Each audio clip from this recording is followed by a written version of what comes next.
माणसाच्या आयुष्यासह कोरोनाचा अंत्यविधी आणि दशक्रिया विधीवरही परिणाम झालाय। संचारबंदीमुळे आप्तस्वकीयांपैकी एखाद्याचा मृत्यू झाल्यास त्याचं अंत्यदर्शन घेणंही सध्या शक्य होत नाही।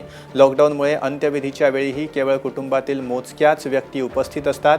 ही बाब लक्षात घेता अनेकांनी विधीही पुढे ढकललेत। सध्या मृतांचे दशक्रिया विधी तसंच 13वे आणि 14व्याचं कार्य कोरोनाची परिस्थिती निवळल्यानंतर करण्याचा निर्णय अनेकांनी घेतलाय। शिवाय पुण्यातल्या काही स्मशानभूमींमध्ये खबरदारीचा उपाय म्हणून सध्या केवळ एकच गुरुजी कार्यरत आहेत।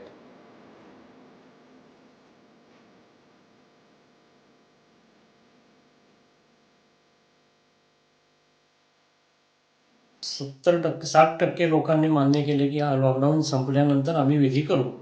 यापूर्वी आम्ही व्हिडिओ कॉलिंगद्वारे विधी करण्याचा प्रयत्न केला होता, पण तो फारसा यशस्वी झालेला नाही। काही तांत्रिक अडचणींमुळे यशस्वी झालेला नाही। त्यामुळे तो मार्ग आम्ही सध्या बंद केलेला आहे। फक्त आता काही ठराविक लोकांचे ज्यांना जे लॉकडाऊन संपल्यानंतर करू म्हणतात आणि जे आत्ताच करायचं म्हणतात त्यांचे विधी आत्ता फक्त करत आहोत।